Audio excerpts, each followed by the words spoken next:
Picture this. You're 7 months pregnant, sipping your morning coffee in your perfect suburban home, when three sharp knocks shatter your peaceful world. FBI agents stand at your door with news that will make your blood run cold. Your loving husband, the man who kisses your belly every morning and whispers to your unborn daughter, has hired someone to kill you both. But this isn't just a story about one woman's nightmare. This is about a family that has turned murder into a business strategy, eliminating wives like quarterly reports. Sarah Mitchell thought she was living a fairy tale marriage, but she was actually the prey in a decades-long hunting game where insurance policies were more valuable than human lives. What Sarah discovered next would expose a criminal empire built on the graves of inconvenient women and reveal that her own mother-in-law was the mastermind behind it all.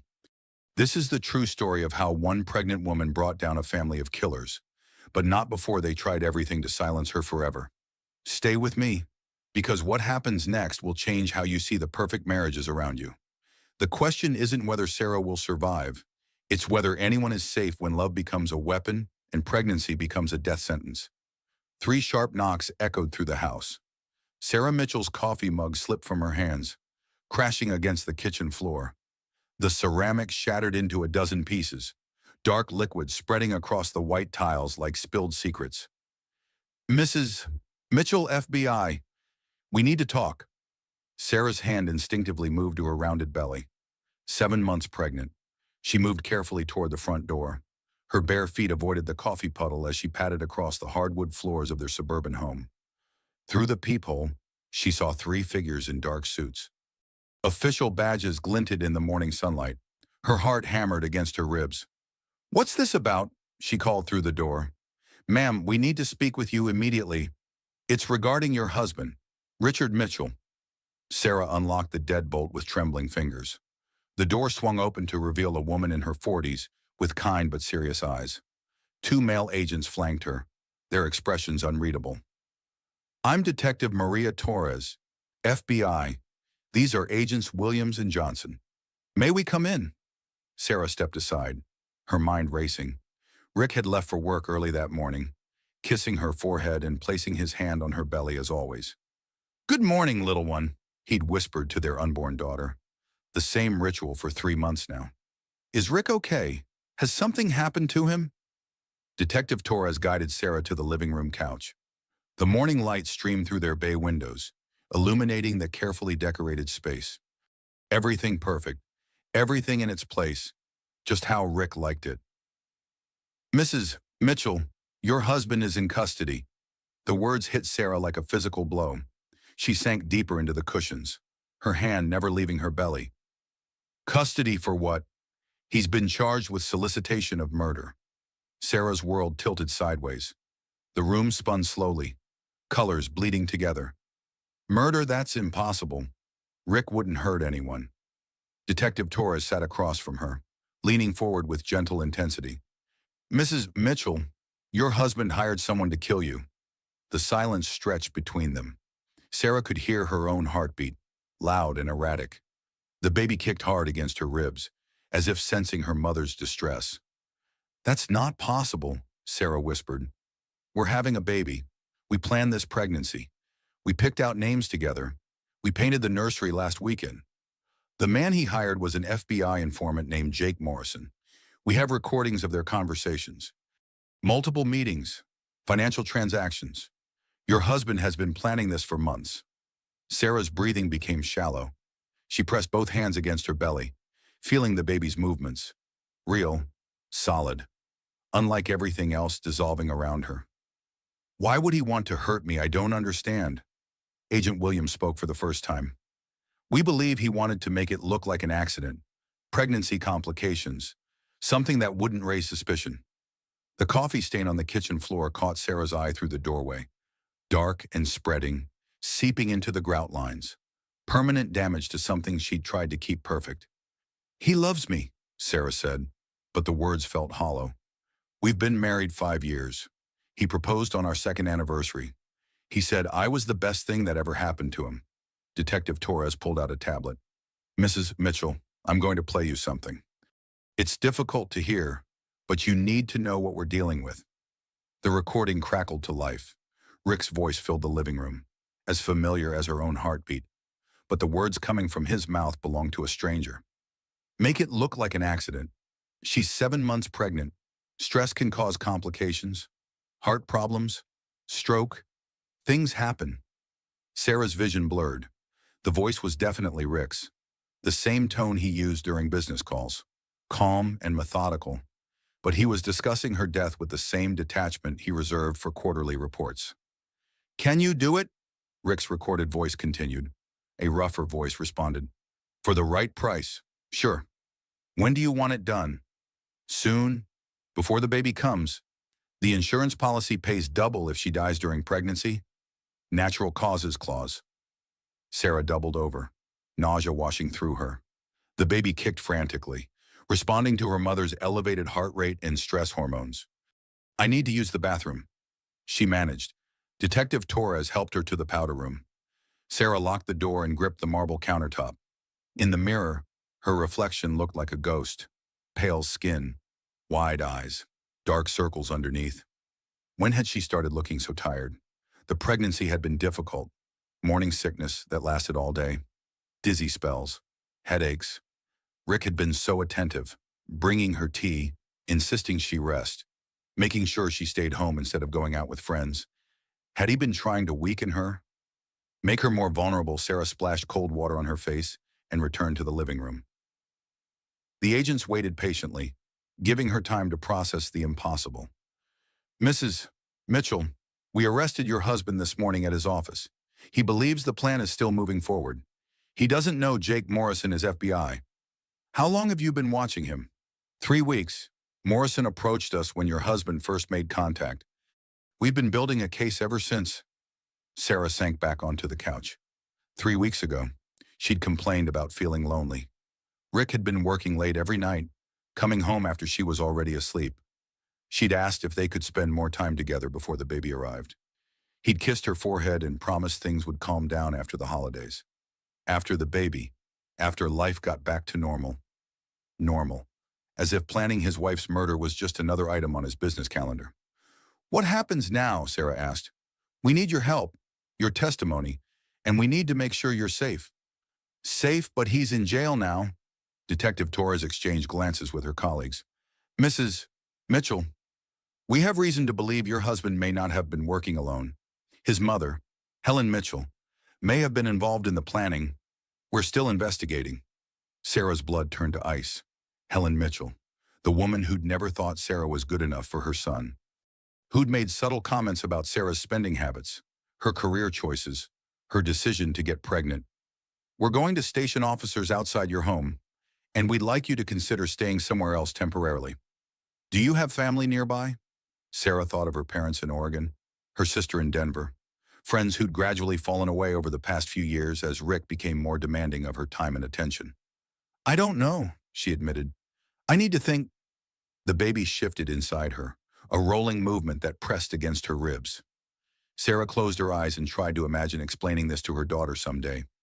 How do you tell a child that her father tried to kill her mother before she was even born? "Mrs. Mitchell, there's something else you should know. We've been investigating a pattern. Your husband's first wife died in a car accident 6 years ago, right before their divorce was finalized." The room went completely silent. Sarah could hear the grandfather clock in the hallway ticking, marking seconds that felt like hours. "Angela," Sarah whispered. "He told me she died in a car accident. He was devastated. It's why he was so careful about everything. Why he worried so much about my safety." Detective Torres nodded grimly. "We're reopening that investigation." Sarah stood up slowly, her pregnant body protesting the sudden movement. She walked to the mantel where their wedding photos sat in silver frames, Rick's arm around her waist, both of them smiling at the camera, his hand resting possessively on her hip. "How many wives can one man lose to accidents before someone gets suspicious?" she asked the room. "That's exactly what we're trying to find out," Detective Torres replied. The baby kicked hard, and Sarah gasped. For the first time since the agents arrived, she smiled slightly. "She's strong," Sarah said, rubbing her belly. "Stronger than he thinks." Detective Torres set up a recording device on Sarah's dining room table. The mahogany surface gleamed under the chandelier Rick had insisted on installing. Everything in their house was expensive.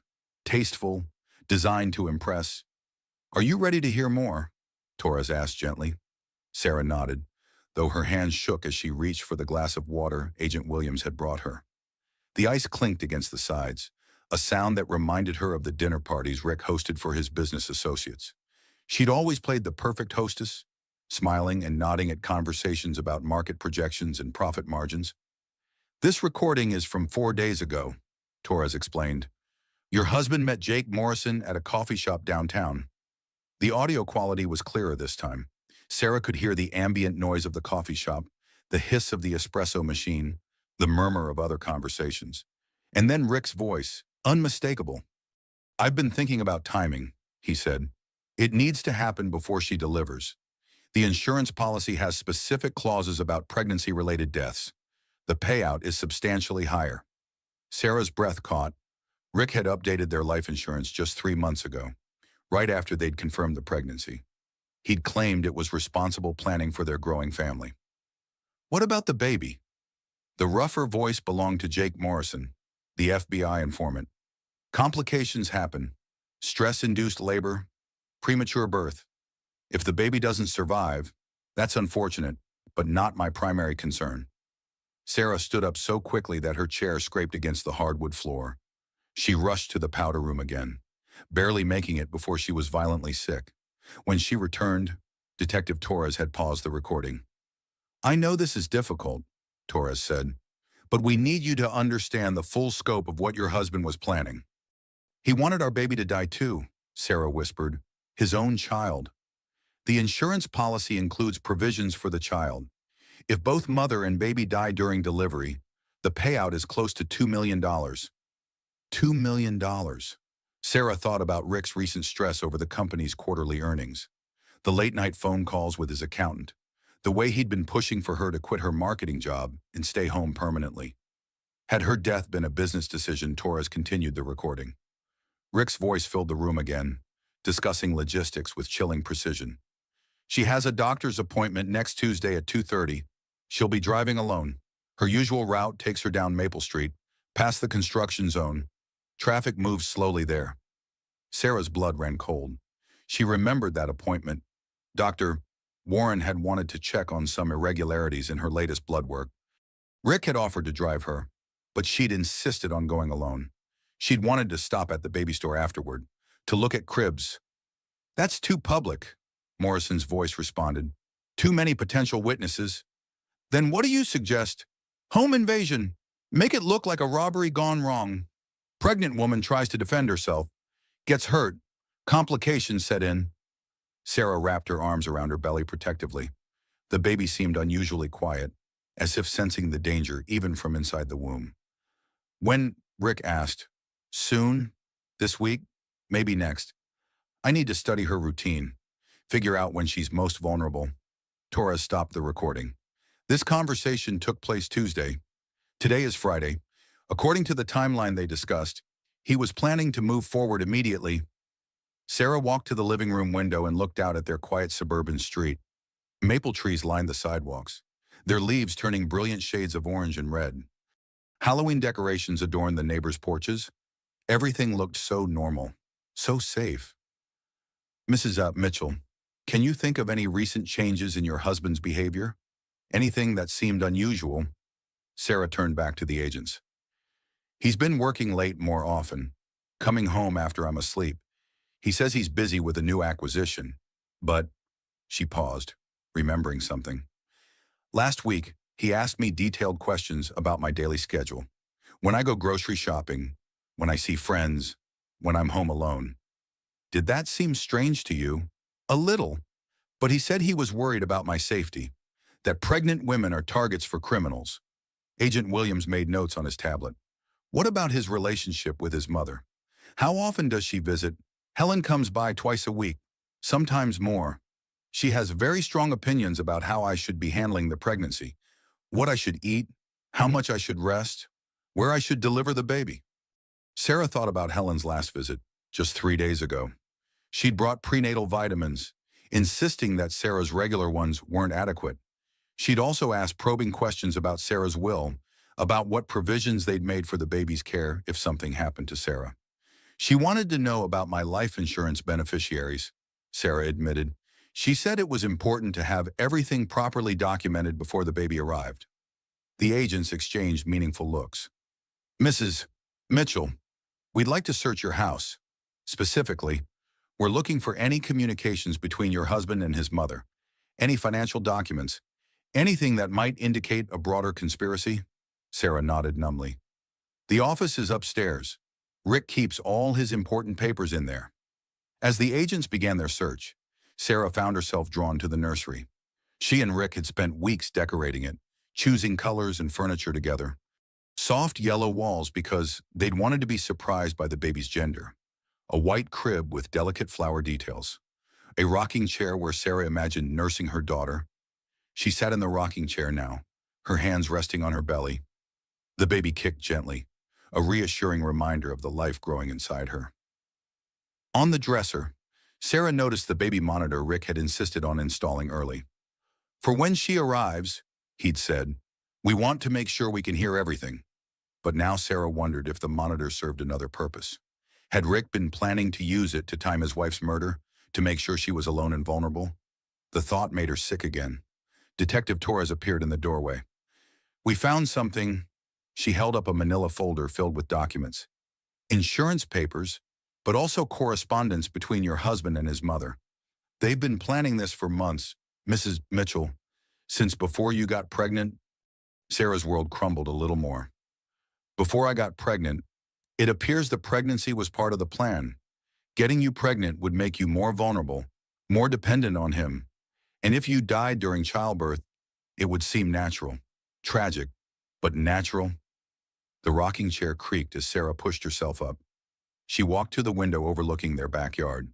The garden she'd planted last spring was dying now. Autumn claiming the flowers she'd tended so carefully. He got me pregnant to kill me, she said quietly. We believe so. Yes. Sarah turned back to Torres. What kind of monster does that? The kind we're going to make sure never hurts anyone again. The baby kicked hard, as if agreeing. Sarah smiled through her tears. She's going to be okay, she whispered. We're both going to be okay. The next morning brought Detective Torres back to Sarah's door, this time with a thick file folder and a grim expression. Sarah had spent the night on the living room couch, unable to bear sleeping in the bed she'd shared with Rick. Every familiar object in the house felt contaminated now, tainted by the knowledge of his true intentions. We've been investigating your husband's history, Torres said, settling into the chair across from Sarah. What we've found is disturbing. Sarah poured herself herbal tea with hands that had finally stopped shaking. The baby had been active all night, perhaps sensing her mother's distress. Dr. Warren had warned her about stress affecting the pregnancy. But how do you stay calm when you discover your husband planned to murder you? Tell me about Angela, Sarah said. His first wife. Torres opened the file. Angela Bennett Mitchell, 28 years old when she died. She was filing for divorce, citing irreconcilable differences. The settlement would have cost your husband significant money. Sarah remembered the framed photo of Angela that Rick kept in his home office. A beautiful blonde woman with a bright smile. Rick had told Sarah that looking at the photo helped him remember Angela the way she was before the accident. How did she die? Single car accident on a rainy night. Her car went off the road into a ravine. No witnesses. By the time someone found her, she'd been dead for hours. Torres pulled out photographs from the accident scene. Sarah turned away, unable to look. The investigating officers at the time ruled it accidental, but we found some inconsistencies. What kind of inconsistencies? Angela's car had been serviced the day before the accident. The mechanic noted that the brakes were in perfect condition, but when they examined the wreckage, the brake lines had been severed. Sarah's teacup rattled against the saucer as she set it down. Someone cut her brakes. It appears so, but the damage was attributed to the crash itself. The investigation was closed quickly. Torres showed Sarah another document. This is Angela's life insurance policy. Your husband was the sole beneficiary. He collected $800,000. Sarah thought about their own life insurance policies. Rick had insisted on updating them multiple times over the years, always increasing the coverage amounts. For your protection, he'd always said, in case something happens to me. but now she understood the real purpose. There's more, Torres continued. We've been investigating his business dealings. 3 of his major competitors have died in the past 5 years, all ruled accidents or natural causes. Sarah's blood ran cold. 3. James Patterson, CEO of Patterson Technologies. Heart attack during a business lunch. No prior history of heart problems. Torres showed Sarah a photograph of a middle-aged man with kind eyes. Patterson's company was on the verge of securing a contract that would have cost your husband millions in lost revenue. Michael Roberts, founder of Roberts Industries, apparent suicide by drowning. He was found in his swimming pool after a dinner party at his home. Another photograph, another life cut short. David Chen, president of Chen Electronics, carbon monoxide poisoning in his garage. The door was found closed, engine running. Sarah stood up abruptly, pacing to the window. The morning was gray and overcast, matching her mood. You think Rick killed all of them? We think it's a pattern worth investigating. Each death directly benefited your husband's business interests? Sarah thought about the dinner parties Rick hosted, the business associates he entertained in their home. How many of those men were still alive? How many had become obstacles to Rick's success? Mrs. Mitchell, we need to ask you some difficult questions about your marriage. Sarah returned to the couch, steeling herself for more revelations. Has your husband ever been violent with you? No, never. He's actually very controlled. He doesn't raise his voice. He doesn't lose his temper. What about controlling behavior, monitoring your activities, limiting your contact with friends or family? Sarah considered this. Over the years, Rick had gradually influenced her decisions about where to work, who to spend time with, how to spend their money. But it had always seemed like carrying guidance, not control. He has strong opinions about things, she admitted. He thinks my sister's a bad influence. He doesn't like most of my friends. He says they're not ambitious enough. How many close friends do you have now compared to when you first married? The question hit Sarah like a physical blow. When she'd married Rick, she'd had a tight circle of girlfriends from college and work. Now, she could count her close friends on one hand. He didn't forbid me from seeing them, Sarah said quickly, but he always had reasons why I shouldn't. Claire was too negative. Jessica was jealous of my success. Amy was unmarried and wouldn't understand the demands of marriage. Torres made notes. What about your work? Has he influenced your career decisions? He encouraged me to leave my job at the marketing firm. He said it was too stressful, especially with the pregnancy. He wanted me to focus on being a mother. Sarah realized with growing horror how isolated she'd become. Rick had systematically removed every person who might have questioned his behavior or offered her alternative perspectives. Mrs. Mitchell, we found something else in your husband's office. Torres pulled out a leather journal. He kept detailed notes about your daily routine, what time you wake up, what you eat for breakfast. When you go grocery shopping, it reads like surveillance notes.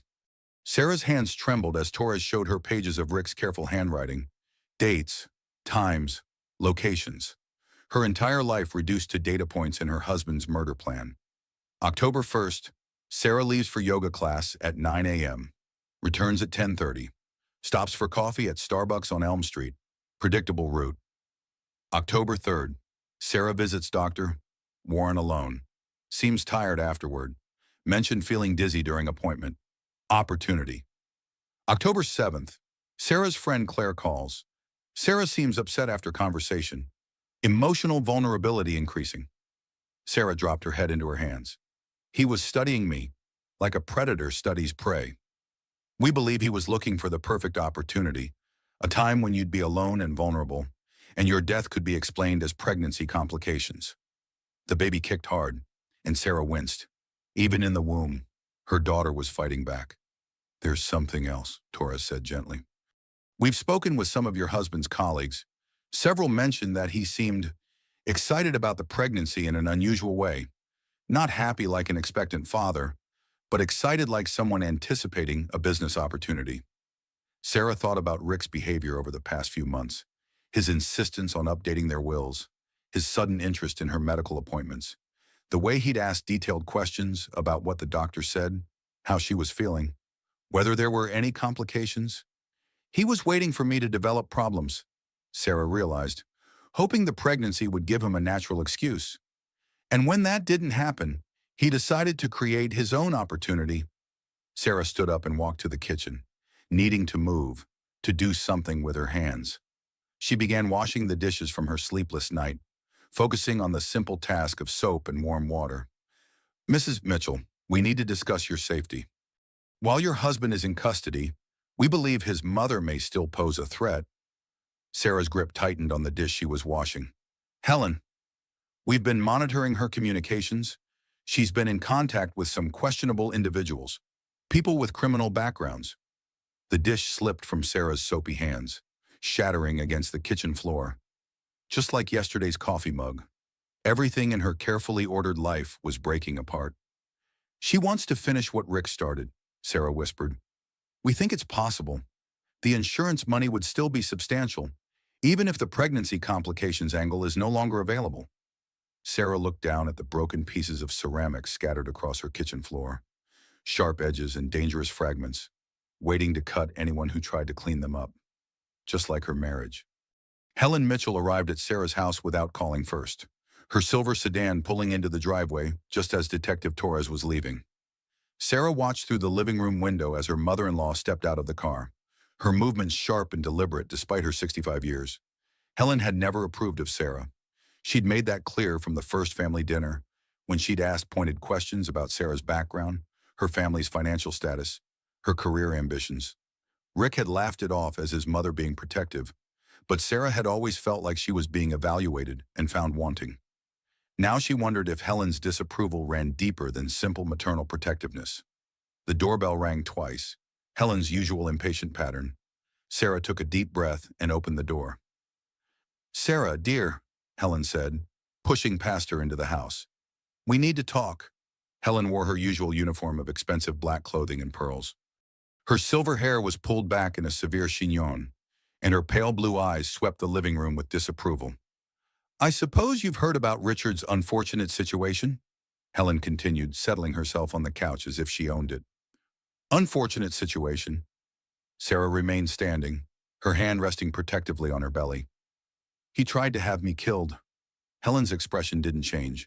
No shock, no denial, no maternal outrage at the accusation against her son. Men sometimes make poor decisions when they're under stress, Helen said calmly. Richard has been carrying a tremendous burden, trying to provide for you and the baby. Perhaps the pressure became too much. Sarah stared at her mother-in-law in disbelief. Are you defending him? I'm explaining him. There's a difference. Helen reached into her purse and pulled out a checkbook. I've come to make you an offer. Sarah, a generous settlement in exchange for your discretion. Some may vote my discretion. This doesn't have to become a public scandal. Richard has built an important business, one that employs hundreds of people. If you handle this quietly, I'm prepared to offer you $500,000. Sarah felt as if she was falling down a rabbit hole into an alternate reality. $500,000 to do what exactly? To disappear, change your name, move somewhere far away, start fresh. The baby doesn't need to grow up with the stigma of her father's mistakes. The casual way Helen referred to attempted murder as a mistake sent chills down Sarah's spine. And if I refuse, Helen's smile was cold as winter. I don't think you want to find out. Sarah walked to the kitchen, needing distance from Helen's toxic presence. She filled a glass with water, her hands shaking slightly. Through the window, she could see the unmarked police car parked across the street. Detective Torres had promised protection. But how do you protect someone from a threat that wears pearls and speaks in polite suggestions? You knew, Sarah said, returning to the living room. You knew what Rick was planning. Helen examined her manicured nails. I knew Richard was having difficulties in his marriage. Young wives can be very demanding, very expensive. Sometimes they need to be managed by murder, by whatever means necessary.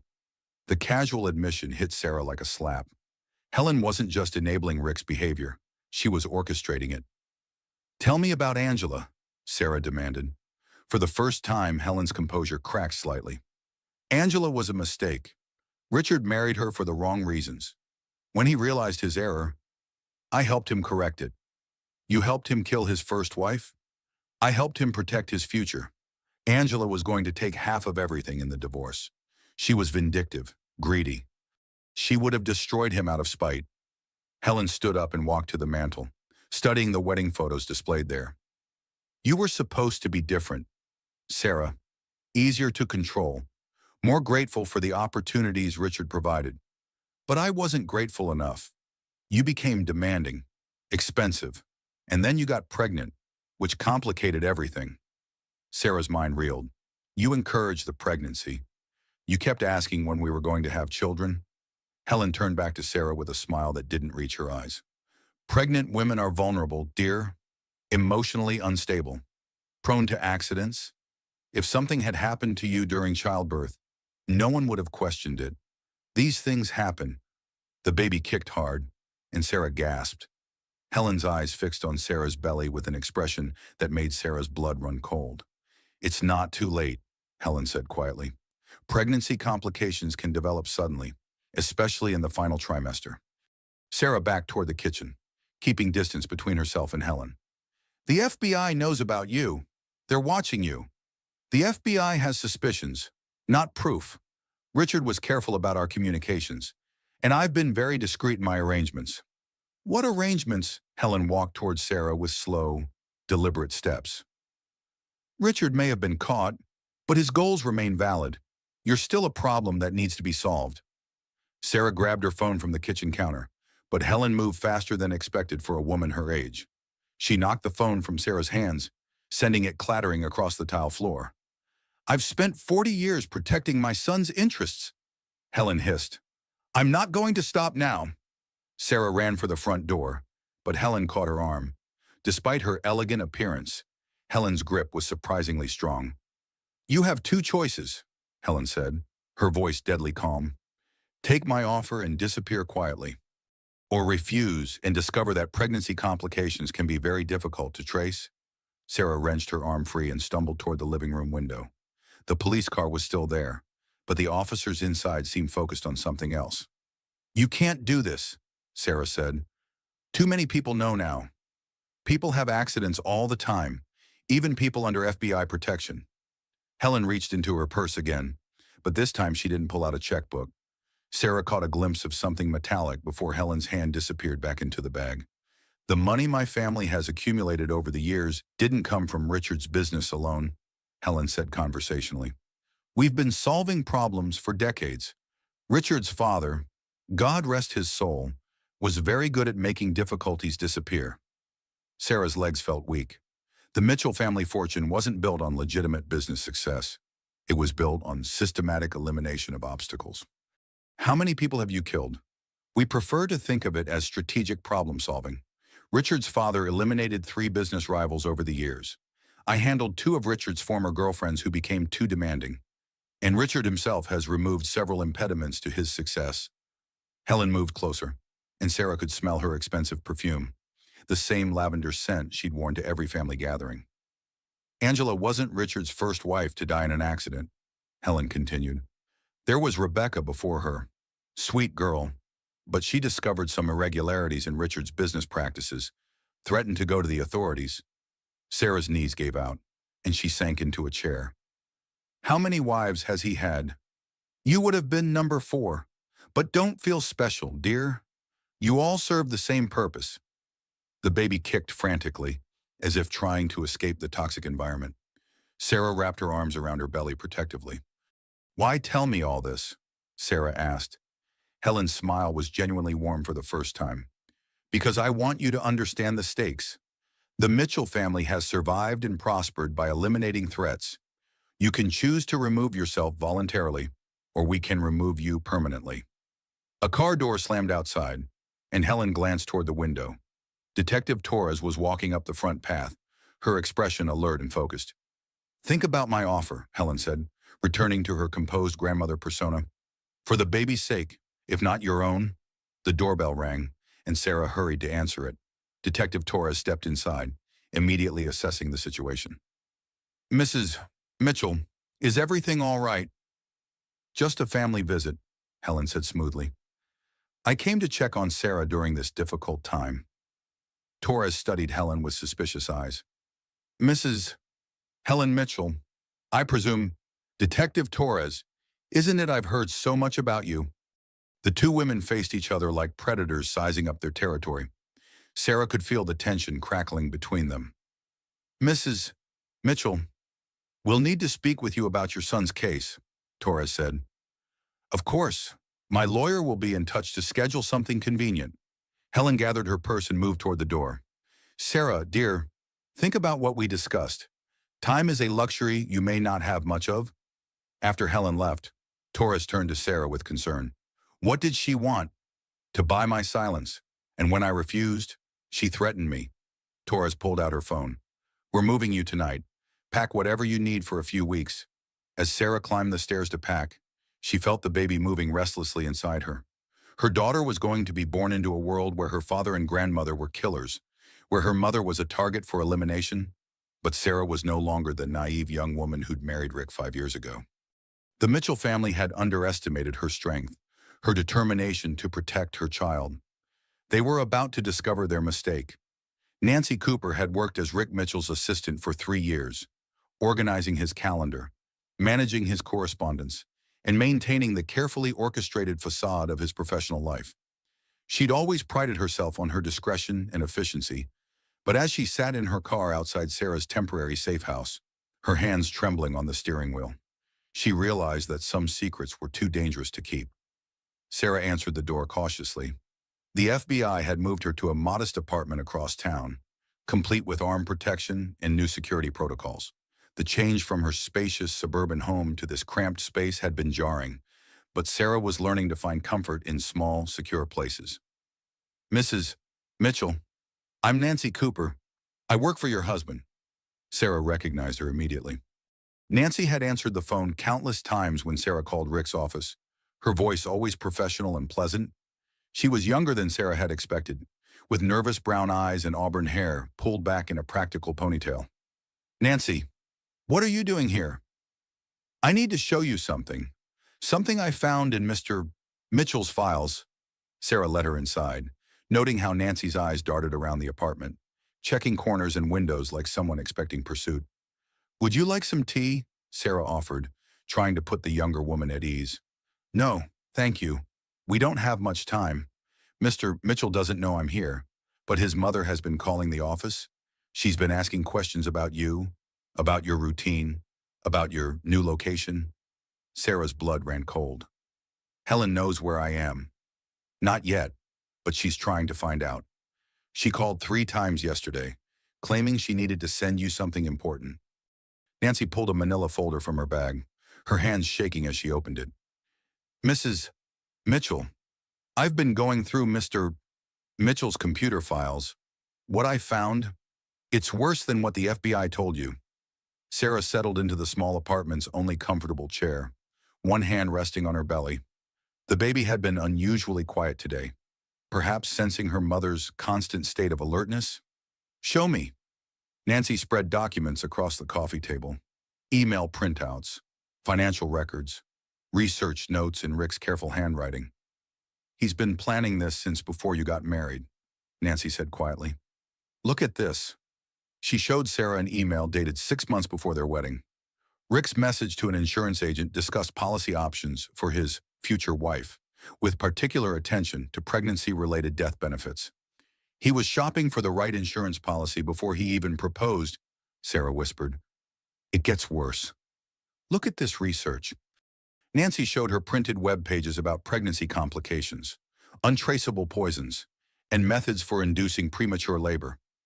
The browser history read like a manual for murdering pregnant women. He bookmarked articles about women who died during childbirth under suspicious circumstances. He was studying other cases, learning from them. Sarah's vision blurred as she read Rick's notes in the margins. Aconitine, naturally occurring, mimics heart attack. Digitalis, found in foxglove, causes cardiac arrhythmia. Both could trigger stress-induced labor complications. Nancy, where did you find these hidden folder on his computer? Password protected. I only found it because I was backing up his files and noticed some encrypted documents. Nancy pulled out another set of papers.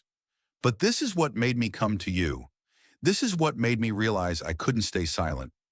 The documents showed financial transfers to a company called Domestic Solutions LLC, payments of $5,000 monthly for the past year. What is Domestic Solutions? It's a cleaning service, supposedly, but I did some research. The company doesn't exist. The address is a vacant lot. The phone number goes to a burner phone. Sarah studied the payment records. He was paying someone. For what? I think they were watching you, documenting your routine, your vulnerabilities, building a profile for the person who was supposed to kill you. Nancy showed Sarah the most damning evidence, a detailed report about Sarah's daily activities, complete with photographs taken from a distance. Sarah at the grocery store, at her yoga class, visiting her doctor, always alone, always vulnerable. Someone was stalking me for months, Sarah realized. The payment stopped 3 weeks ago, right around the time Mr. Mitchell made contact with the FBI informant. Sarah understood the timeline now. Rick had been preparing for months, gathering intelligence, studying her patterns. When he was ready to act, he terminated the surveillance and moved to the execution phase. Nancy, why are you showing me this? Why risk your job, your safety? Nancy's eyes filled with tears. Because I have a little sister. She's 24, just got married last year. When I saw what Mr.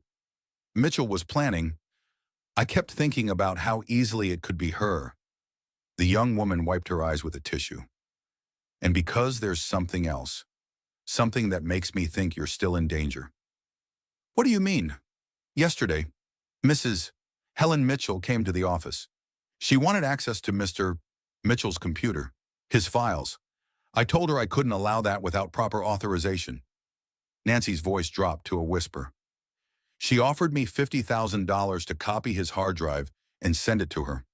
When I refused, she said it would be unfortunate if something happened to my sister. Sarah's protective instincts flared. She threatened your sister. She knew where my sister works, where she lives, what car she drives. Information I never gave her. The baby kicked hard, responding to Sarah's elevated stress. Sarah rubbed her belly absently, trying to calm both herself and her daughter. Nancy, you need to go to the FBI. Tell them everything you've told me. I'm scared. The Mitchell family has money, power, connections. What if the FBI can't protect us? Sarah understood Nancy's fear, but she also recognized the courage it had taken for the young woman to come forward. The FBI protected me when I needed it. They'll protect you too. Nancy nodded reluctantly. There's one more thing. Mrs. Mitchell asked me to find out about your medical records. She wanted to know about any complications with your pregnancy, any health issues that might make you vulnerable. My medical records are private. How could she access them? Money opens a lot of doors. And she mentioned having friends at the hospital where you deliver. Sarah's mind raced. Dr. Warren had mentioned that Sarah's delivery team would be carefully selected, all trusted professionals. But if Helen had connections at the hospital, she's planning to finish what Rick started, Sarah said. I think so, and I think she's planning to do it soon, before the baby is born. Nancy packed up the documents and handed the folder to Sarah. Keep these. The FBI will want copies of everything. As Nancy prepared to leave, Sarah caught her arm gently. Thank you for your courage, for protecting your sister, for protecting me and my baby. Just promise me you'll be careful. The Mitchell family doesn't forgive people who cross them. After Nancy left, Sarah called Detective Torres immediately. As she waited for the FBI agent to arrive, she spread Nancy's documents across the coffee table again, studying the evidence of her husband's systematic plan to eliminate her. The baby kicked, and Sarah spoke to her daughter quietly. We're going to be okay, sweetheart. We're going to survive this, and we're going to make sure no one else gets hurt. But even as she spoke the words, Sarah wondered if she could keep that promise. The Mitchell family had been eliminating obstacles for decades. They had money, connections, and experience with making people disappear. Sarah had something they didn't expect, though the determination of a mother protecting her child, and that, she was beginning to realize, might be the most powerful weapon of all.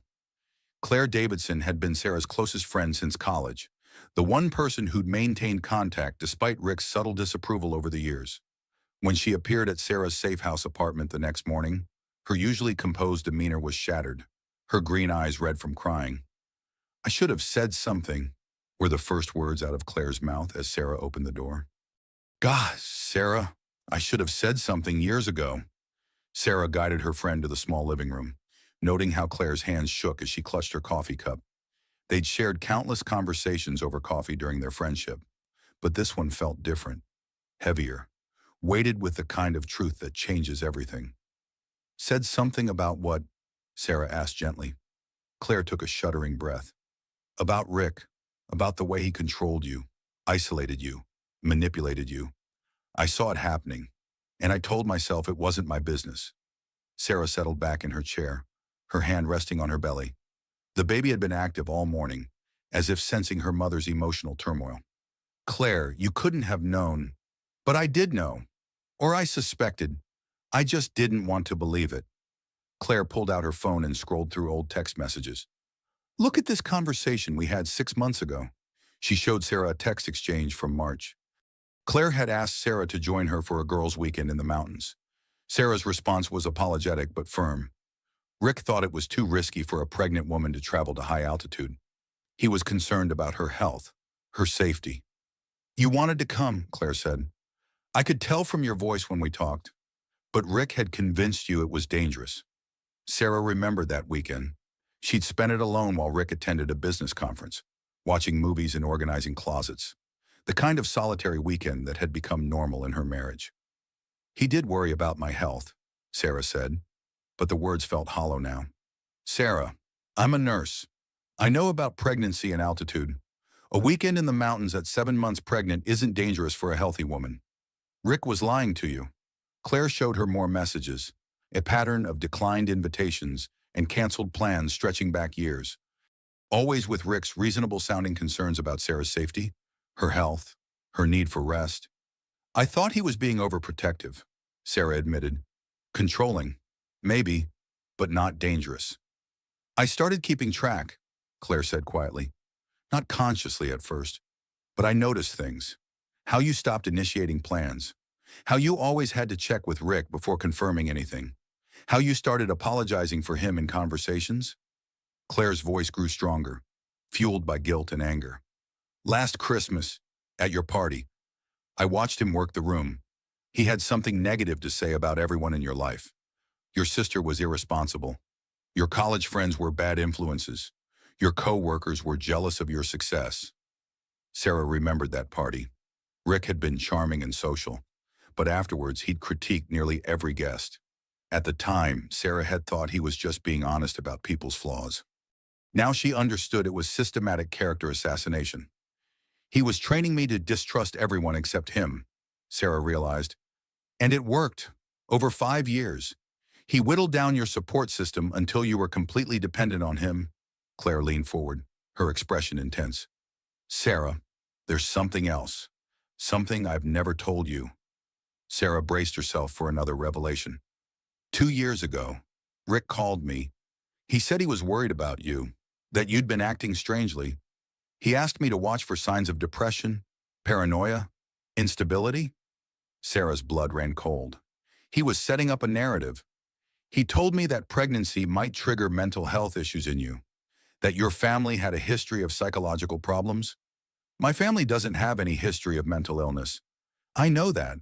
But Rick was creating a story, planting seeds. If something had happened to you, if you died under suspicious circumstances, he would have had witnesses who could testify about your unstable mental state." Sarah thought about Rick's careful questions over the past few months. How was she feeling? Was she experiencing mood swings? Did she feel overwhelmed by the pregnancy? He'd framed it as caring concern, but now she understood he was documenting her responses for future use. "He would have claimed I was suicidal," Sarah said. "Pregnancy-induced depression leading to self-harm. That's what I think.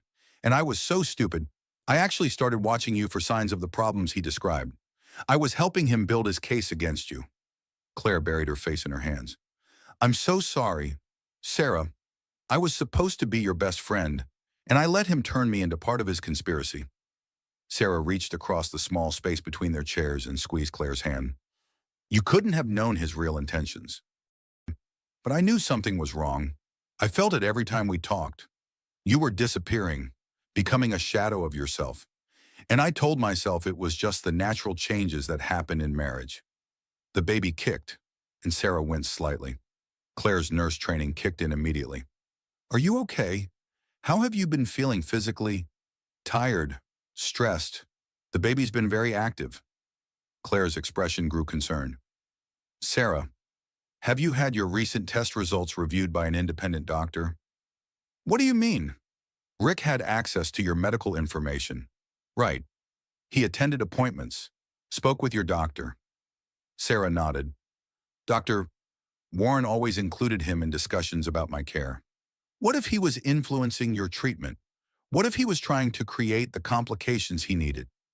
The thought sent ice through Sarah's veins. You think he was tampering with my medical care? I think he's capable of anything. And I think we need to get you examined by a doctor who has no connection to Rick or his family. Claire pulled out her phone. I know someone at the University Hospital, Dr. Jennifer Walsh. She specializes in high-risk pregnancies. She can see you today. Claire, the FBI has been monitoring my medical care. The FBI is watching for external threats. They're not necessarily looking for medical sabotage. Sarah considered this. Rick had been present at every doctor's appointment, always asking detailed questions about her medication, her vitamin supplements, her treatment plan. She'd thought he was being an involved expectant father. What if he's been poisoning me slowly? Sarah whispered. What if those vitamins he insisted you take weren't vitamins? What if that tea he made you every morning contained something harmful? Sarah thought about her daily routine over the past few months. Rick had taken over many aspects of her care, bringing her special teas for morning sickness, ensuring she took her supplements, preparing healthy meals designed for pregnant women. He was controlling everything I put in my body, Sarah realized. We need to get you tested. Blood work, urine analysis, hair samples. If he's been slowly poisoning you, Dr. Walsh will find evidence. The baby kicked again, more forcefully this time. Sarah wondered if her daughter was trying to warn her about something, fighting against toxins that might be in her system. Claire, there's something else. Rick's assistant, Nancy, showed me evidence that he'd been planning this for months, maybe years. What kind of evidence? Sarah told Claire about the surveillance, the research into pregnancy complications, the systematic documentation of her routine. Claire's face grew paler with each revelation. He was studying you like a lab specimen, Claire said, planning the perfect crime. Nancy said Helen has connections at the hospital where I'm supposed to deliver. What if they're planning to finish what Rick started during the birth? Claire stood up abruptly, pacing the small apartment. That's it. We're going to Dr. Walsh today. We're getting you completely evaluated by someone the Mitchell family has never heard of. What if it's too late? What if whatever he's been giving me has already harmed the baby? Claire knelt beside Sarah's chair, taking her hands in both of hers. Sarah, you're 7.5 months pregnant with an active, healthy baby. If Rick was poisoning you, it wasn't working. Your body and your baby are stronger than his plan. The baby kicked as if in agreement, and Sarah smiled through her tears. We're going to beat them, Claire said fiercely. All of them. Rick, Helen, everyone who helped them. We're going to protect you and this baby, and we're going to make sure they never hurt anyone else.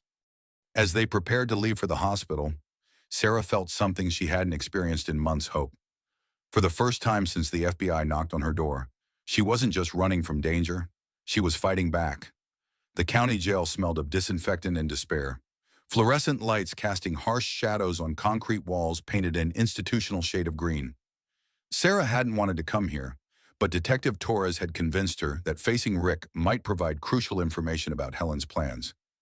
He might let something slip, Torres had explained. Criminals often reveal more than they intend when they're trying to justify their actions. Now, sitting across from her husband in the small visiting room, Sarah wondered if she'd made a terrible mistake. Rick looked smaller than she remembered, diminished by the orange jumpsuit and plastic restraints, but his eyes held the same cold intelligence that had attracted her to him 5 years ago. You look well, Rick said, his gaze moving to her rounded belly.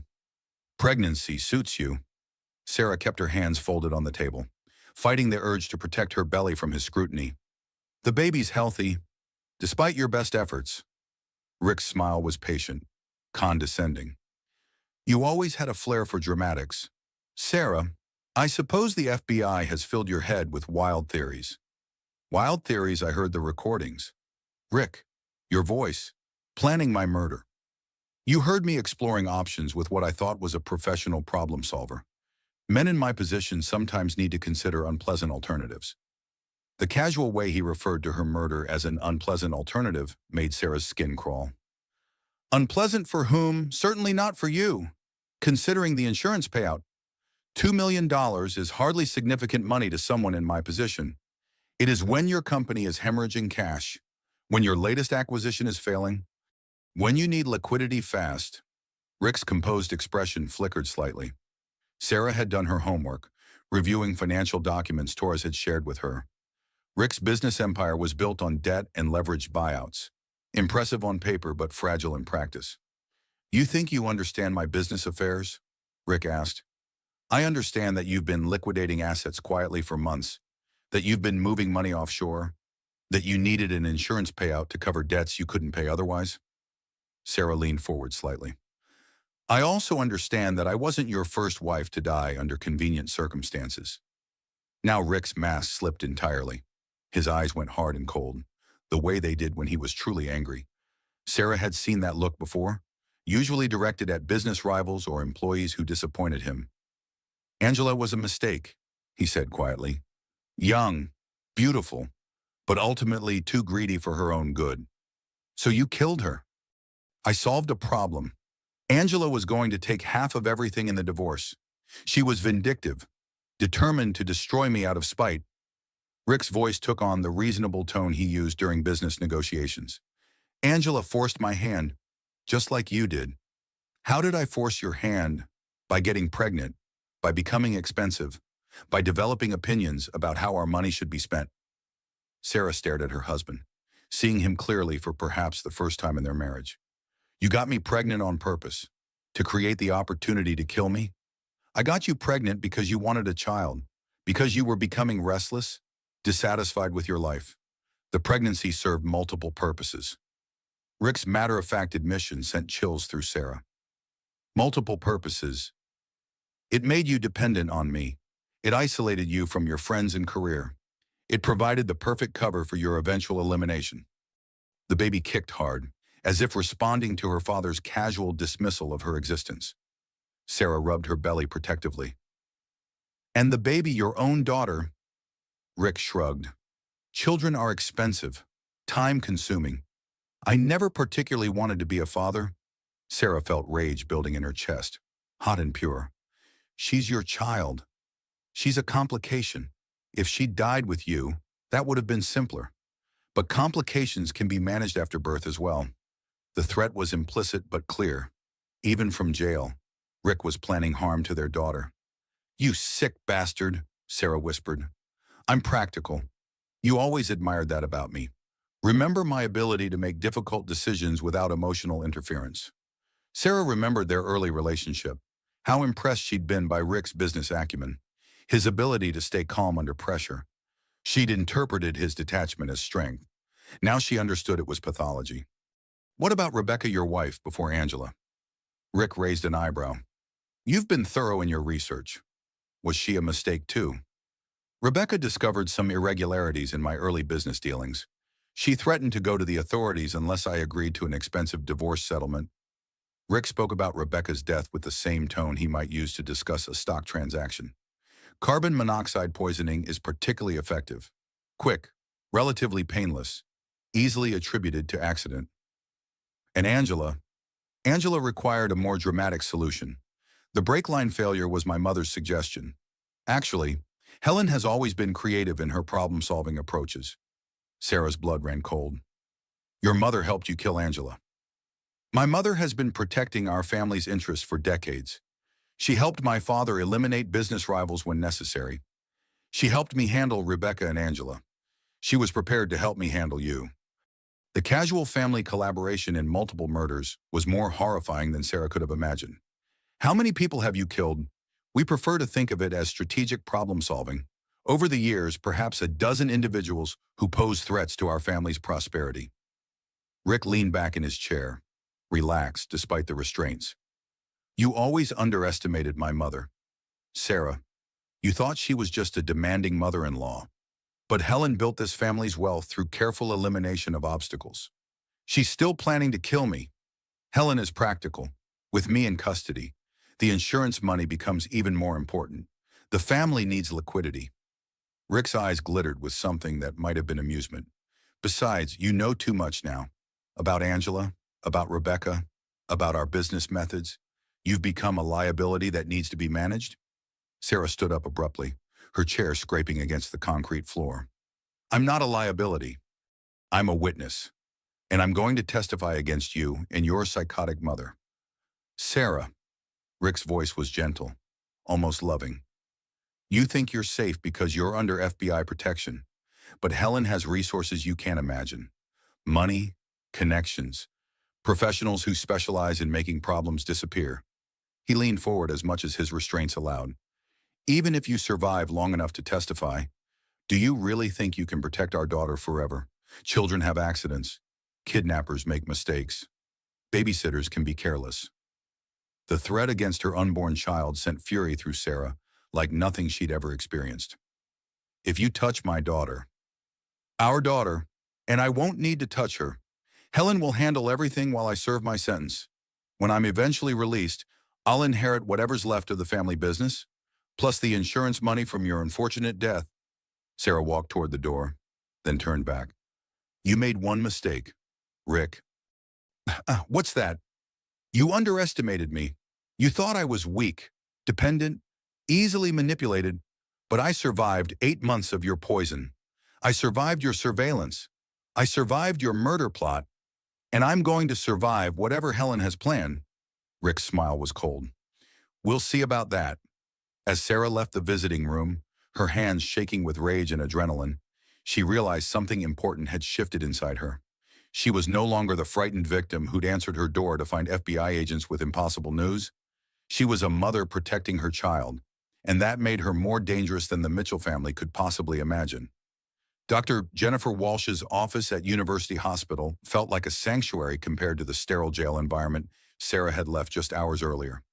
The maternal fetal medicine specialist was a woman in her 50s with gentle hands and sharp eyes, the kind of doctor who inspired immediate confidence. Your friend Claire was right to bring you here, Dr. Walsh said, reviewing the test results spread across her desk. We found several concerning substances in your blood work. Sarah's heart sank. Poison? Not exactly poison, but medications that shouldn't be present in a pregnant woman?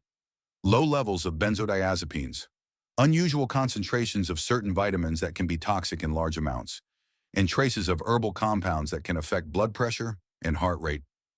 Dr. Walsh showed Sarah the lab printouts. Individually, none of these would be immediately dangerous, but together, over time, they could cause the exact complications your husband was hoping for. Premature labor, cardiac stress, pregnancy-induced hypertension. He was slowly trying to kill me. He was creating conditions that would make your death during childbirth seem natural. Very sophisticated, actually. If you'd delivered at your regular hospital with your regular doctor, the elevated levels might have been attributed to pregnancy stress. Sarah thought about the special teas Rick had prepared for her every morning, the prenatal vitamins he'd insisted on purchasing from a specialty pharmacy, the herbal supplements Helen had brought during her visits. How long has this been going on? Based on the hair sample analysis, probably 4 to 5 months, since early in your second trimester? Sarah's hand moved protectively to her belly. What about the baby? Is she okay? Dr. Walsh smiled reassuringly. Your daughter is remarkably healthy. Her heart rate is strong, her growth is normal, and her activity level indicates excellent neurological development. Despite the poisoning, your body did an amazing job protecting her. Maternal systems are designed to sacrifice for the fetus. You absorbed most of the harmful substances, shielding your baby from the worst effects. Sarah felt a surge of fierce maternal pride. Even while being slowly poisoned, her body had protected her daughter. Dr. Walsh, I'm supposed to deliver at Riverside Medical Center with Dr. Warren, but we've learned that my husband's mother may have connections there. Given what we've discovered, I'd recommend delivering here instead. University Hospital has no connections to your husband's family, and our security protocols are more comprehensive.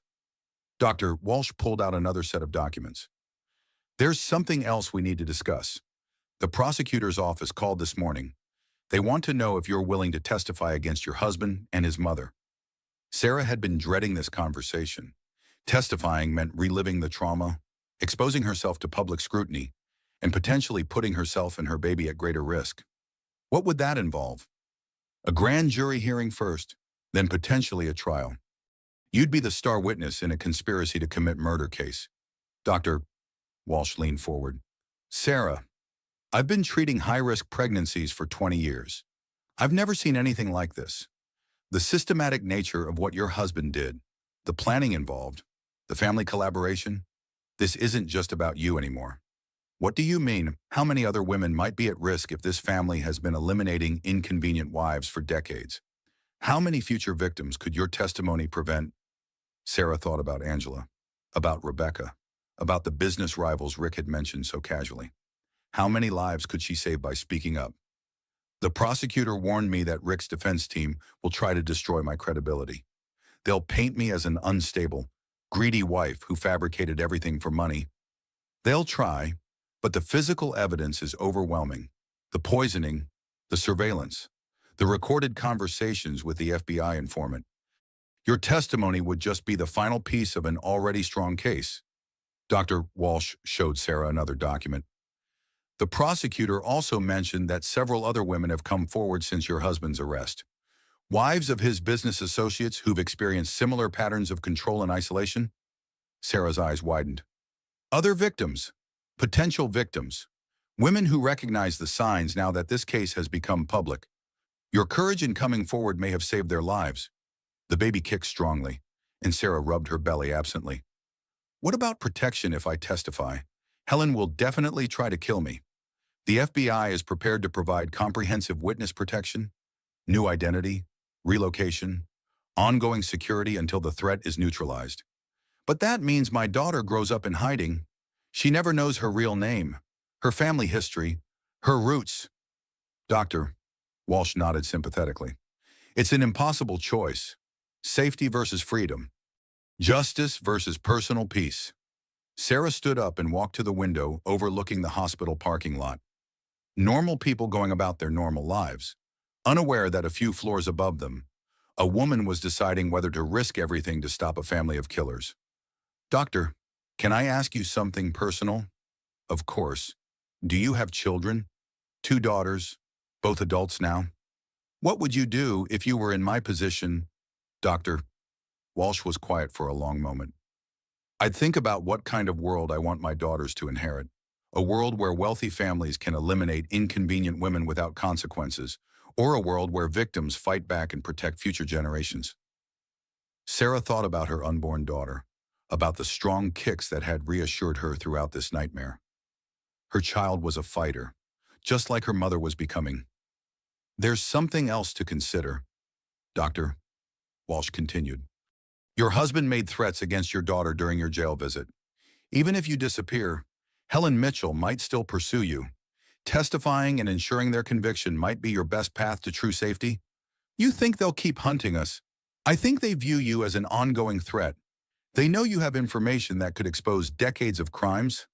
Hiding might only delay the inevitable confrontation. Sarah returned to her chair, decision crystallizing in her mind. If I testify, what happens to my medical care? The baby's due in 6 weeks. I'll personally oversee your care until delivery. After that, the Witness Protection Program includes comprehensive medical coverage. And if something goes wrong during the birth, if Helen has people at this hospital too, Dr. Walsh's expression grew fierce. I've been practicing medicine for 25 years. I've never lost a patient to outside interference, and I'm not starting now. Sarah felt the baby move, a gentle roll that seemed like agreement. Her daughter wanted to be born into a world where her father and grandmother couldn't hurt anyone else. Doctor, I need to call Detective Torres. I want to testify. Dr. Walsh smiled. I think you're making the right choice. As Sarah dialed Torres's number, she thought about the conversation she'd have with her daughter someday. Not about how her father tried to kill them, but about how her mother chose to fight back. About how sometimes the most dangerous choice is also the most necessary one. The baby kicked again, stronger this time. Fighter, Sarah thought with pride, just like her mother. The federal courthouse downtown had been Sarah's second home for the past 3 weeks as the trial of Richard Mitchell proceeded. Now, 8.5 months pregnant and moving carefully, she prepared to take the witness stand as the prosecution's final witness. The courtroom was packed with reporters, legal observers, and curious members of the public drawn by the sensational nature of the case. Sarah tried to ignore the cameras and focus on the friendly face of Assistant District Attorney Rebecca Chen, who had prepared her extensively for this moment. Mrs. Mitchell, please state your relationship to the defendant. Ada Chen began. Richard Mitchell is my husband. Sarah's voice was steady, though her hands rested protectively on her belly. And you are currently how far along in your pregnancy? 34 weeks. Due in 6 weeks. Mrs. Mitchell, I want to take you back to the morning of October 15th when FBI agents came to your home. Sarah recounted that terrible morning, describing the coffee mug shattering on the kitchen floor, the impossible words the agent spoke, the recordings of Rick planning her murder. Her voice remained calm and factual, just as Ada Chen had coached her. How did you feel when you heard your husband's voice on those recordings? Shocked, disbelieving, then terrified. He was discussing my death like a business transaction. Rick's defense attorney, a sharp-featured man named David Brooks, objected repeatedly, trying to disrupt Sarah's testimony. But Judge Martinez sustained most of the prosecution's objections, allowing Sarah to tell her story completely. Mrs. Mitchell, did your husband ever physically abuse you during your marriage? No, his control was more subtle. He gradually isolated me from friends and family, influenced my career decisions, monitored my activities. I didn't recognize it as abuse at the time. Sarah described the systematic poisoning Dr. Walsh had discovered, the surveillance documents Nancy Cooper had found, the insurance policies Rick had updated throughout their marriage. At any point during your marriage, did you suspect your husband might want to harm you? Sarah considered this carefully. There were moments when I felt uneasy, times when his behavior seemed calculated rather than loving, but I attributed it to his personality, his business training. I never imagined he was capable of murder. Ada Chen showed Sarah the surveillance photos taken by Rick's hired watchers. Mrs. Mitchell, do you recognize these images? Yes, they're photographs of me going about my daily routine, grocery shopping, attending yoga class, visiting my doctor. Someone was watching me for months without my knowledge.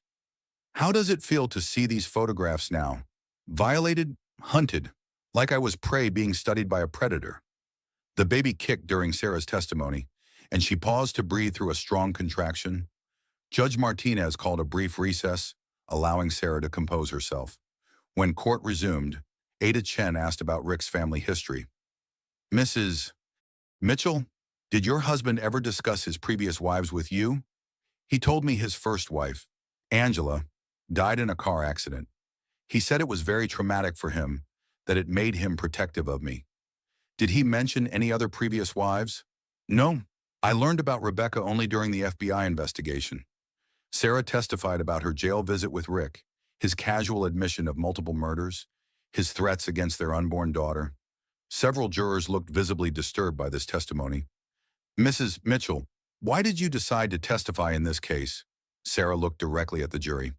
Because I want my daughter to grow up in a world where men can't murder their wives for insurance money. Because other women deserve to know the warning signs I missed. Because Rick and his mother have been killing people for decades, and it has to stop. When Ada Chen finished her direct examination, defense attorney Brooks approached for cross-examination. Sarah braced herself for the attack she knew was coming. Mrs. Mitchell, isn't it true that you and your husband were having serious marital problems? We had differences of opinion about some things, but I wouldn't characterize them as serious problems. Weren't you planning to leave him? No, I wasn't. Isn't it true that you were having an affair with your friend Claire Davidson? Sarah felt heat rise in her cheeks. That's absolutely false. Isn't it true that you fabricated this entire story to avoid a messy divorce and secure the insurance money for yourself? No. Everything I've testified to is true. Brooks tried various angles of attack, suggesting Sarah was mentally unstable, financially motivated, or in collusion with the FBI to frame an innocent man. But Sarah's testimony remained consistent, backed up by overwhelming physical evidence. Mrs. Mitchell, if your husband really wanted to kill you, why are you still alive? Because the person he hired to kill me was an FBI informant, because law enforcement intervened before he could complete his plan. But you have no proof that he actually intended to go through with it. Do you? Sarah stared at Brooks incredulously. He paid money to someone he believed was a hitman. He provided detailed plans for my murder. He systematically poisoned me for months. What more proof could there be? During a particularly aggressive line of questioning, Sarah felt another strong contraction. She gripped the witness stand, breathing through the pain. Your Honor, Ada Chen interjected. The witness is in active labor. Judge Martinez immediately called for a recess and summoned paramedics. As Sarah was helped from the courtroom, she caught sight of Rick's face. Instead of concern for his wife and unborn child, she saw only irritation at the disruption to his defense. Dr. Walsh met Sarah at the hospital emergency entrance. How are you feeling? Like I'm about to give birth on the courthouse steps, Sarah managed between contractions. Well, let's get you upstairs and see how close we are. In the labor and delivery ward, Dr. Walsh examined Sarah quickly. You're in early labor, but we have time. The contractions are still irregular. Can I finish my testimony? Sarah, you've done enough. Your testimony was powerful and complete. The jury heard everything they need to know, but Sarah shook her head stubbornly. I want to finish. I want to look that jury in the eye and make sure they understand what kind of monster they're dealing with. Dr. Walsh consulted with the judge by phone. An unprecedented arrangement was made. Court would reconvene in the hospital conference room, with only essential personnel present. 2 hours later, court reconvened in the hospital conference room. Sarah, now in a hospital gown with monitors tracking her contractions, faced the jury one final time. Mrs. Mitchell, Ada Chen said gently, do you have anything else you'd like to tell the jury? Sarah looked at each juror individually, her voice strong despite the pain of early labor. I want you to understand that this isn't just about me and my baby. Rick Mitchell and his mother have been eliminating people for decades. Business rivals, inconvenient wives, anyone who threatened their wealth or power. A contraction hit, and Sarah paused, breathing through it before continuing. If you let them get away with this, other women will die. Other families will be destroyed. My daughter is fighting to be born right now, and I want her to enter a world where monsters like her father are held accountable. Defense attorney Brooks made one final attempt at cross-examination, but his questions seemed petty and cruel in the face of Sarah's obvious pain and courage. Mrs. Mitchell, isn't this all very convenient, going into labor during your testimony, playing for the jury's sympathy? Sarah's eyes flashed with anger. Mr. Brooks, I'm 34 weeks pregnant with a baby whose father tried to kill us both. There's nothing convenient about any of this. Judge Martinez ended the session there. The witness is excused. Court will recess until Mrs. Mitchell has delivered her baby safely. As the legal teams filed out, Dr. Walsh checked Sarah's progress. You're at 4 centimeters. We're definitely having a baby today. Good, Sarah said through gritted teeth. I want her born free, with her father behind bars where he belongs. The next 6 hours blurred together in a haze of contractions, breathing exercises, and the steady encouragement of Dr. Walsh and Claire, who had rushed to the hospital as soon as she heard the news. Detective Torres stopped by during Sarah's labor, bringing news from the courthouse. The jury's been deliberating for 3 hours. They've asked to review the audio recordings twice. What does that mean? Sarah asked between contractions. It means they're taking this seriously. They're examining every piece of evidence. At 11:37 p.m., Emma Mitchell entered the world with a strong cry that echoed through the delivery room. Dr. Walsh placed the baby on Sarah's chest, and Sarah felt overwhelming love flood through her as she looked into her daughter's alert dark eyes. She's perfect, Sarah whispered, tears streaming down her face. She's absolutely perfect. Emma weighed 6 pounds, 2 ounces, and despite being slightly premature, showed no signs of the complications Rick had hoped to cause. Her lungs were strong, her reflexes excellent, her coloring healthy and pink. 10 fingers, 10 toes, and a very determined spirit, Dr. Walsh announced. Just like her mother. I could. Claire took pictures while Torres made phone calls, updating the prosecutor's office on the birth. The strange, surreal quality of giving birth while her husband was on trial for trying to kill them both wasn't lost on Sarah. But she pushed those thoughts aside to focus on her daughter. Emma latched on immediately for her first feeding, her tiny fist gripping Sarah's finger with surprising strength. "You're a fighter," Sarah murmured to her daughter. "Just like we knew you would be." At 2 a.m., Detective Torres returned with news. The jury reached a verdict, guilty on all counts. First-degree conspiracy to commit murder, attempted murder, racketeering conspiracy. The judge sentenced him to life without parole. Sarah closed her eyes in relief. And Helen? Still at large, but we'll find her. With Rick's conviction, several other victims have come forward. We're building a comprehensive case against the entire Mitchell criminal enterprise. Sarah looked down at Emma, sleeping peacefully in her arms. "It's over, sweetheart. You're safe now." But even as she spoke the words, Sarah knew their fight wasn't completely finished.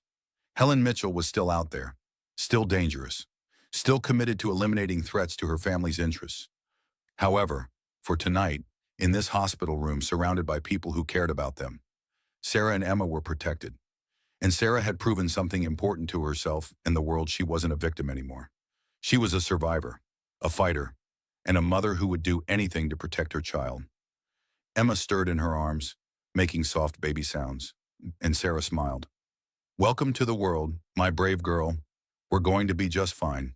6 months later, Sarah stood in the kitchen of her new home in Portland, Oregon, watching 18-month-old Emma take tentative steps between the coffee table and the couch. The late afternoon sun streamed through windows that overlooked a small garden where Sarah had planted flowers for the first time since leaving her old life behind. "Come on, Emma," Sarah encouraged, holding out her arms. "You can do it, sweetheart." Emma took 3 wobbly steps before plopping down on her bottom with a giggle. She had Rick's dark hair, but Sarah's green eyes, and thankfully showed no signs of her father's calculating nature.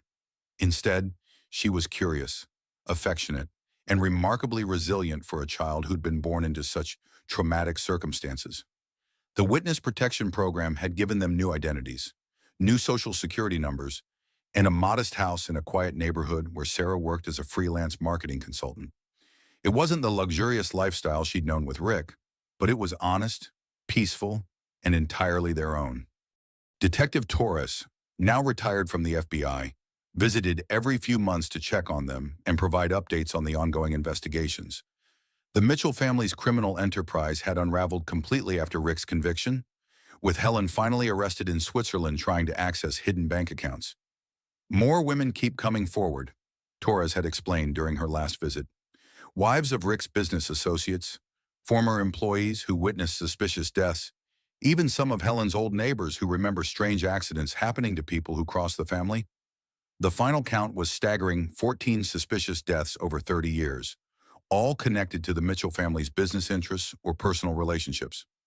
Rick and Helen were both serving life sentences, and several accomplices had been arrested and convicted. Sarah had testified in 3 additional trials, always with Emma in the courthouse nursery, protected by federal marshals. Each time, she found it easier to tell her story, to help juries understand the systematic nature of the Mitchell family's crimes. Claire visited frequently, having relocated to Portland to be closer to Sarah and Emma. She'd become Emma's unofficial aunt, showering the little girl with books and toys and unconditional love. "Any word from the publisher?" Claire asked, settling into Sarah's living room with a cup of tea. Sarah had been writing a book about her experience, partly as therapy and partly to help other women recognize the warning signs of domestic abuse and control. Several publishers had expressed interest, drawn by the dramatic nature of her story and her insights into psychological manipulation. "They want to move forward with publication," Sarah said, watching Emma stack blocks with intense concentration. "But they want me to use my real name, not my protected identity." "And what does that mean for your safety?" "The FBI says the threat level has decreased significantly with Helen in prison, and the family assets frozen. But using my real name would mean giving up witness protection permanently? Sarah had been struggling with this decision for weeks.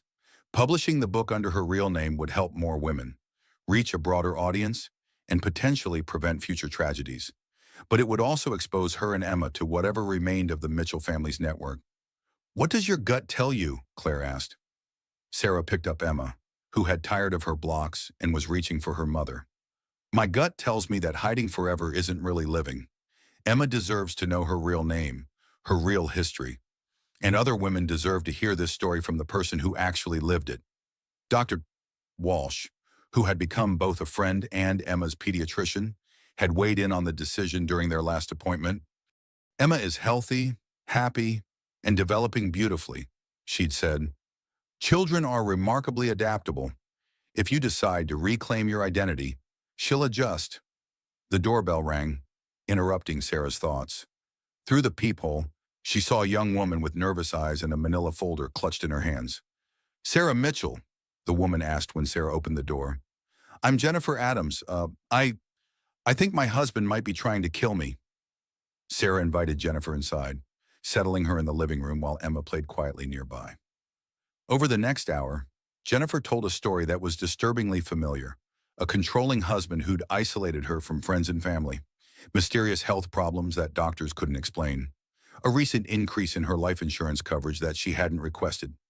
"I saw you on the news during the trial," Jennifer explained. "When you described how your husband controlled your daily routine, monitored your activities, it was like you were describing my life." Sarah listened carefully, asking gentle questions, helping Jennifer recognize the patterns that had taken Sarah years to understand. By the end of the conversation, they developed a safety plan and connected Jennifer with domestic violence resources and legal advocacy. "Thank you," Jennifer said as she prepared to leave. "I thought I was going crazy, but you made me understand that my instincts were right." After Jennifer left, Sarah sat in her garden while Emma napped, thinking about the decision she needed to make. In the past 6 months, she'd received dozens of calls and visits from women who recognized elements of their own relationships in her story. Each conversation reminded her of the power of speaking truth, of refusing to let abusers operate in secrecy. That evening, Sarah called Detective Torres. "I've made my decision about the book," Sarah said. "I'm going to publish it under my real name. Are you sure once that information is public, there's no going back to anonymity? I'm sure Emma and I can't spend our lives hiding from shadows, and if my story prevents even one woman from going through what I experienced, it's worth the risk." Torres was quiet for a moment. "Sarah, I want you to know that what you did, testifying against Rick and Helen, was one of the bravest things I've witnessed in 20 years of law enforcement. I didn't feel brave. I felt terrified most of the time. Courage isn't the absence of fear. It's acting despite the fear, especially when you're protecting someone you love." After hanging up, Sarah checked on Emma, who was sleeping peacefully in her crib. Her daughter's face was serene, completely trusting in her mother's ability to keep her safe. "We're going to be okay, baby girl," Sarah whispered. "We survived the worst they could do to us. We're stronger now." The next morning, Sarah called her publisher and agreed to proceed with the book under her real name. The title would be "Surviving the Perfect Marriage: A Mother's Fight Against a Family of Killers." Within hours of the announcement, her phone began ringing with interview requests from national media outlets. The story of the pregnant woman who'd survived her husband's murder plot and brought down a multi-generational criminal conspiracy had captured public imagination. Sarah accepted carefully selected interviews, always with the goal of educating women about domestic abuse warning signs. She spoke about the subtle nature of psychological control, the way abusers isolated their victims, the importance of trusting instincts even when circumstances seem perfect on the surface. Emma, now walking confidently, accompanied Sarah to several interviews, charming producers and cameras alike. She was living proof that survivors could build beautiful, normal lives after escaping abuse. "What do you want people to take away from your story?" one interviewer asked. "That fairy tale marriages don't exist," Sarah replied, Emma playing quietly at her feet. "Real love doesn't require you to give up your friends, your career, your autonomy. Real love doesn't monitor your movements or control your choices. And what would you say to women who might be in similar situations right now? Sarah looked directly into the camera. Trust your instincts. If something feels wrong, it probably is. You don't need proof of abuse to leave a relationship that makes you feel small or afraid or isolated. And remember that it's never too late to fight back. The book became a bestseller, leading to speaking engagements at domestic violence conferences and university seminars. Sarah established a foundation to help women escape abusive relationships, funded by her book Royalties and Speaking Fees. On Emma's second birthday, they had a small party in their Portland garden, surrounded by their chosen family of Claire, Dr. Walsh, Detective Torres, and several women Sarah had helped escape dangerous relationships. As Emma blew out her candles with help from her mother, Sarah reflected on how far they'd come. 2 years ago, she'd been an isolated, poisoned woman married to a killer, unaware that her life was in constant danger. Now she was financially independent, emotionally healthy, and using her experience to help others. "Make a wish, sweetheart," Sarah told Emma, who clapped her hands excitedly as the candles went out. Sarah made her own wish silently for continued safety, for the strength to keep helping other women, and for Emma to grow up knowing that she was loved, protected, and free.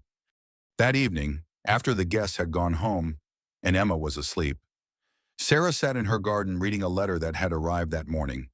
It was from a woman in Minnesota whose husband had been arrested after she'd recognized abuse patterns from Sarah's book. "You saved my life," the letter concluded. "My children will grow up safe because you had the courage to tell your story." Sarah folded the letter carefully and added it to the box where she kept similar messages from women around the country. Each letter reminded her that speaking out had been the right choice, that Emma's safety hadn't been compromised by reclaiming their real names. Emma stirred on the baby monitor, making soft sleep sounds that brought a smile to Sarah's face. Her daughter was healthy, happy, and completely unaware that her father had once planned to kill them both. Someday, when Emma was older, Sarah would tell her age-appropriate versions of their story. She would explain that sometimes people do terrible things, but that good people always fight back. For now, though, Emma's world consisted of picture books and garden flowers, birthday parties with chosen family, and a mother who would do anything to protect her. Sarah looked up at the stars beginning to appear in the darkening sky. "Thank you," she whispered to whatever force had helped them survive. "Thank you for making us stronger than our worst enemy." Inside the house, Emma's soft breathing continued over the monitor, the sound of new life thriving in safety and love. They had built something beautiful from the ashes of the worst experience imaginable. And tomorrow, Sarah would continue the work of helping other women do the same. "One step at a time, sweetheart," Sarah murmured, echoing the words she'd spoken to Emma during her first tentative steps. "That's how we get anywhere that matters."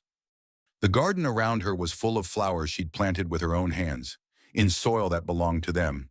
In a life they'd built through courage and determination, Emma would grow up here, strong and free, knowing that her mother had fought monsters and won. It was, Sarah realized, the perfect ending to what had once seemed like an impossible story.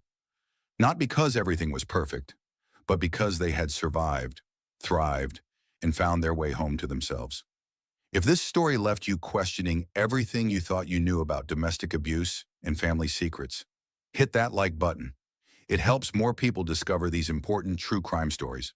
Drop a comment below about which part shocked you most. And don't forget to share this with someone who needs to hear Sarah's message about trusting their instincts. Subscribe and ring that notification bell, because next week we're diving into another case where the person you trust most becomes your greatest threat. Remember, sometimes the most dangerous predator is the one sleeping next to you.